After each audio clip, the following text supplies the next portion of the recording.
Welcome. This is the first explainer in our series summarizing Harry Potter and the Philosopher's Stone, where we'll explore the story chapter by chapter, making it easy, enjoyable, and fun to follow. Let's begin with the introduction and chapter 1. Okay, so before we even turn to page 1, we really need to set the stage a bit. Picture a boy named Harry Potter. For the first 10 years of his life, Harry is miserable, and, well, as far as he knows, he's just a completely ordinary kid. But there's this massive, decade-old secret just waiting to be revealed to him. Harry is actually about to find out that his parents were wizards, and they didn't die in a car crash like he's always been told. No, they were killed by a Dark Lord's curse when Harry was just a tiny baby, a curse that he, somehow, against all odds, miraculously survived. Talk about the perfect setup for a thrilling adventure, right? And that brings us to the big question of our very first chapter. What exactly happens when the perfectly normal meets the purely magical? It's like oil and water. Chapter 1 is literally a masterclass in contrast. On one hand, you've got the most mundane, boring, ordinary worlds you could possibly imagine, and on the other, a hidden world of magic that is suddenly bubbling right over into plain sight. So let's see how these two totally different worlds collide. Section 1. A perfectly normal family. Let's meet the Dursleys of Privet Drive. So Mr. and Mrs. Dursley are extremely proud to say that they are perfectly normal, thank you very much. Mr. Dursley makes drills for a living, Mrs. Dursley spends her time spying on the neighbors, and they absolutely despise anything strange. But here's the kicker. They have a massive, deeply buried secret. Mrs. Dursley actually has a magical sister, Mrs. Potter. The thing is, the Dursleys pretend the Potters don't even exist. Why? Well, because the Potters are as un-Dursleyish as humanly possible. To the Dursleys, the Potters represent everything terrifying: strangeness, magic, and, worst of all, unpredictability. They know the Potters have a little boy too, but they want absolutely zero to do with him. Section 2. A very strange Tuesday. This is when normal life gets weird. It all starts on a dull, gray Tuesday. You know, a totally standard morning involving a boring work tie and a massive toddler tantrum. But watch what happens to Mr. Dursley's day as this hidden magical world starts bleeding into his precious, normal routine. In the morning, as he's driving out of his neighborhood, he sees a tabby cat reading a map. Literally reading a map. He blinks, convinces himself it was just a trick of the light, and drives on. But then, at lunchtime, things really start to escalate. He goes out to buy a donut and notices these groups of strange people dressed in odd clothes, whispering excitedly to each other on the street.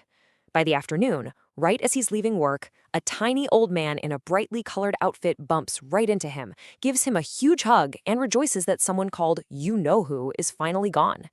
Now, for our English learners joining us, a really great word to know here is cloak. A cloak is a type of loose, sleeveless outer garment, and in our story, it's pretty much the traditional everyday dress for wizards. So, sitting in morning traffic, Mr. Dursley is absolutely enraged to see grown adults walking around wearing cloaks, including an older man in a bright emerald green one. And what's even worse for him, as he walks past a group of them later on, he actually catches them whispering the name Potter. You can just feel his panic starting to set in. Here is a super crucial detail. The magical world has a very specific word for non-magical people like Mr. Dursley. That word is muggle. A muggle is simply a person who doesn't have any magical powers whatsoever.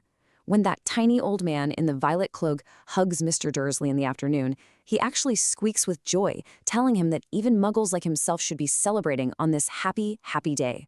Poor Mr. Dursley is totally rattled. He's just been hugged by a stranger, called this bizarre made-up word, and honestly, he just wants to go home to his completely normal life. Section 3. Whispers in the Dark.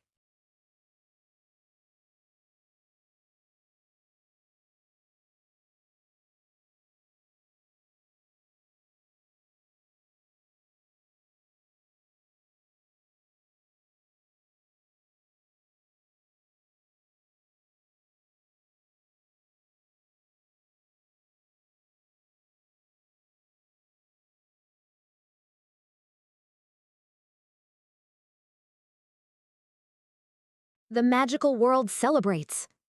So, Mr. Dursley finally makes it home, only to find that exact same tabby cat sitting on his garden wall, just staring at him. And once he gets inside, the strangeness just keeps ramping up. While Mrs. Dursley chatters on about her perfectly normal day, they sit down to watch the evening news. And you won't believe what the newsreader is saying. Bird watchers are calling in from everywhere because the nation's owls, birds that usually sleep during the day, have been flying all over the place in broad daylight. Then the weatherman comes on to say that instead of rain, viewers from all across Britain are reporting a massive downpour of shooting stars. Mr. Dursley is just sitting there, frozen in his armchair. Owls, shooting stars, cloaked people whispering about the Potters, it is way too much for him to handle. He finally gathers his courage, and in this very tense, nervous voice, he asks, Petunia dear, you haven't heard from your sister lately, have you? And just as he feared, Mrs. Dursley looks furious and completely shocked. She snaps right back at him. He tries to stammer out something about the funny stuff on the news and asks, trying to be super casual, what her nephew's name is. Harry, she tells him stiffly. Nasty, common name if you ask me. Mr. Dursley's heart just sinks. He quickly agrees with her, completely terrified, and doesn't say another word about it as they head up to bed. Section 4. The Boy Who Lived. The Tragedy at Godric's Hollow. Meanwhile, outside on the dark, quiet street, our perspective totally shifts.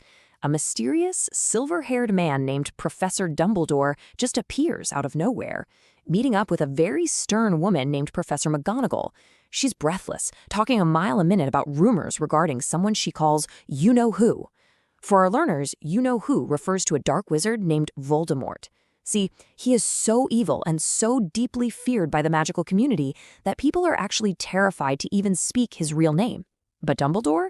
He's always calm, and he insists on just calling him Voldemort. Standing out there under the starry sky, Dumbledore confirms these unbelievable rumors to a gasping Professor McGonagall.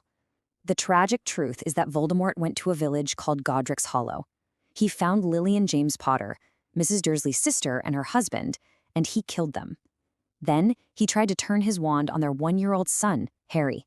But incredibly, he couldn't do it. He failed. When he tried to curse the baby, Voldemort's power somehow broke, and he completely vanished. Professor McGonagall is just absolutely stunned, realizing the massive scale of what's just happened. She exclaims that he'll be famous, a living legend. She says every child in their world will know his name. But how on earth will people recognize him? Well, Dumbledore reveals that Harry survived the attack with just one single mark, a curiously shaped cut on his forehead, looking exactly like a bolt of lightning. And he's going to have that legendary scar forever. So what exactly happens to this legendary little baby? Well, a giant of a man named Hagrid suddenly arrives riding a flying motorcycle, carrying a fast-asleep baby Harry. Dumbledore has made a really firm decision here, and he sets his plan into motion. Step 1, he places baby Harry right there on the Dursleys' front doorstep. Step 2, he tucks a letter inside Harry's blankets, trusting that his muggle aunt and uncle will explain everything when the time is right. The professors finally leave, and Harry just sleeps peacefully on the step. You see, Dumbledore truly believes that growing up normal, far, far away from all this intense magical fame, is absolutely the safest place for Harry to be. And this brings our very first chapter to an incredibly emotional climax. As little Harry sleeps on the cold doorstep of number 4 Privet Drive, he has no idea that he's special. He has no clue that he's famous. But all over the country, the rest of the hidden magical world is rejoicing. Witches and wizards are gathering in secret, holding up their glasses, and in hushed, incredibly grateful voices, they are offering a toast to Harry Potter, the boy who lived. Think about it. A legendary boy left on the doorstep of the most ordinary, intensely magic-hating family imaginable. What is going to happen when Harry finally discovers who he truly is? We're going to find out as the magic unfolds. Thank you for watching. If you enjoyed this explainer, don't forget to